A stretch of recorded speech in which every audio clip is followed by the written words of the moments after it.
today, he'll just be bursting to say something to try and relieve some of that sorrow. We will all get a chance to speak later on, I'm sure, at the aftermatch.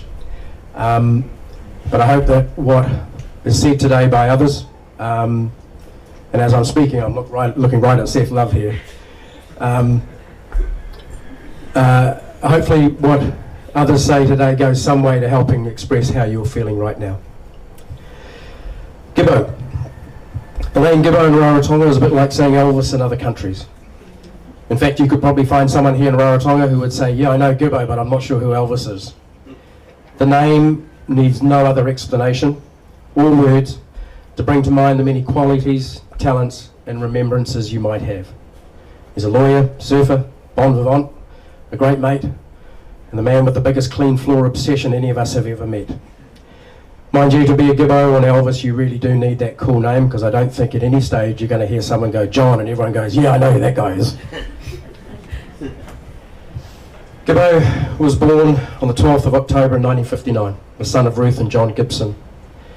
He was named Brett with one T, Lance Gibson, but he swapped out the Lance for the more familiar John to us when he was in his 20s. Brett was his mother Ruth's maiden name with the second T dropped off. He grew up on a farm in Waiuku, south of Auckland, and from his sister's recollections, it sounded like a child's paradise. Lakes, bush, streams, and the coast nearby. When Gibbo was 9, the family moved to Morrinsville. He attended Tatonui Primary School and Morrinsville College, and then he took a gap year or two, working as, amongst other things, a taxi driver in Bondi, a ski instructor at Mount Hutt, and a block layer in Noosa in Australia. Somewhere in there, I know he had a couple of wild excursions to Sri Lanka, India.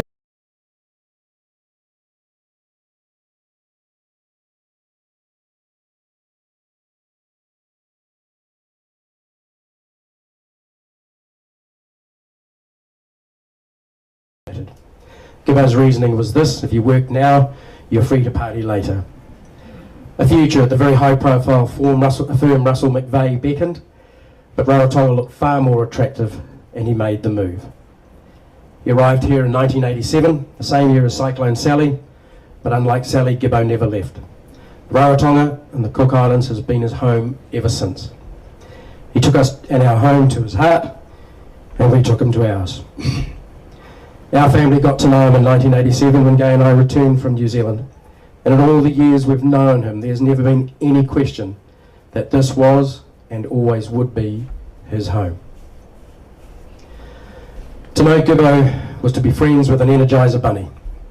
This energy meant he was constantly racing somewhere, charging into this activity or that adventure, this sport or that sport, but always moving forward and at a great rate of knots with no time to look back. This explains why the first thing to be damaged on any new car he had, and he had a lot, was the rear panel of that car. Once that was gone, he clearly didn't need the rear vision mirrors anymore, so those would go next. But he took this energy into everything he did. His sports, and Raymond Newton will speak about those soon. His work, his fishing on his beloved jig, his poker, his friendships, and of course his social life.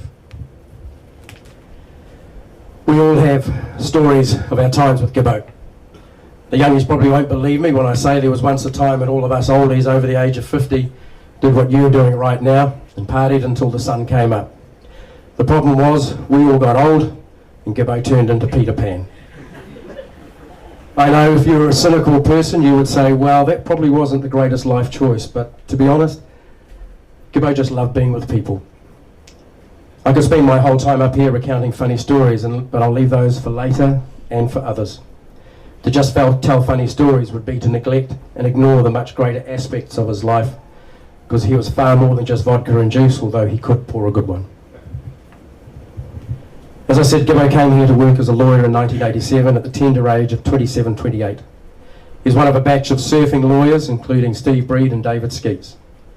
There was a lone surfing accountant in Mike Carr, who became one of Gibbo's closest friends, but apparently lawyers are made of sterner stuff, and Mike gave up after just a couple of visits out to the waves. Gibbo joined Clark's PC, working for Tina Brown and Tim Arnold. He was made partner in 1989. That partnership then became Brown Gibson, and then Brown Gibson Harvey. Gibbo then left to become a sole practitioner at Gibson's Law. He carved out an impressive career, for himself as a lawyer, as detailed by Tim Arnold yesterday at the courthouse. A whole generation of lawyers have passed through during Gibbo's time here, and he would most likely remember every single one of them. The many lawyers who have worked with him over the years were left with a deep and abiding respect for his knowledge, his skill, and his integrity. Raymond Newnham is just going to cover Gibbo's wide sporting activities now.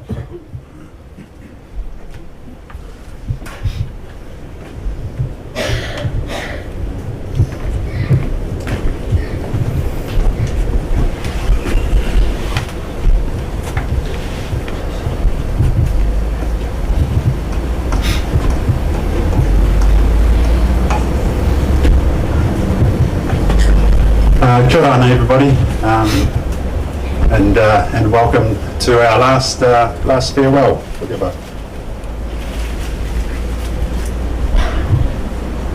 Okay, so the sports side of Gibbo's life up here is what I'm going to be talking about. It was one where he participated in so many things and excelled in so many as well, but he did it quietly. He wasn't one to go and brag about his exploits unless you were one-on-one with him and having a few drinks and he'd done better than you. But most of the time he just went on and quietly achieved. His first love was surfing, as has been said, and in the 80s it was very much an expat activity. There were only a few people that did it, and it wasn't sort of well known as an activity or sport here on Raro. But Gibbo was a good surfer, and he was a brave surfer. He would go out and surf the big waves. He would also be the one that people sought out when they came here. So quite often he'd tell us that somebody had arrived on the beach and had asked around about the surf spots and been given Gibbo's name, and then he'd take them out for a surf. And a couple that we sort of came across, that we ended up meeting, one was Josh Cronfeld, the All Black that came up, and I still remember the way Gibbo described him as being like a sack of spuds, just all bulging muscles and things on his back as he sort of surfed away on the wave. And another was Bruce Kendall, who was the windsurfer for New Zealand at the Olympics, who'd come up and wanted to go surfing as well. But there were others, and they sought Gibbo out to find out where the spots were. Gibbo was also a very good tennis player. And again, back in the 80s, tennis was very active. There was an interclub here on Raro, and Gibbo played for Arorangi, and was a good tennis player. He played the singles and the doubles for them. He was also a very good soccer player, and won 2 national championships or senior men titles with the Coconuts. And some of those players are here: Mike, John, Graham Whitfield, and a few others that played with him in those days. John's description of him as an Energizer bunny is very apt, even down to the movements. If you saw Gibbo running, it was all chop, chop, chop, chop, chop like this, and very short, sharp movements. And the energy he had was phenomenal. I still remember one game where I was playing with the Coconuts, and we were up at the stadium playing at 2 o'clock in the afternoon in the heat, and Gibbo rocks up. He'd been up at 6 o'clock to catch a wave because the tides were right. He'd then gone and played tennis for Arorangi and played a singles and a doubles. He'd come up, he played a full game for us, and while we were all contemplating a cool beer afterwards, he was going to go and catch the evening tide and get another surf in. And then none of you are going to be surprised to know that then he was out on the town that night with that grin permanently fixed on his face. I don't think that was just from the alcohol, that was also for the fantastic day that he'd had. But he had the energy just to keep it going. Gibbo was, again, an excellent swimmer. He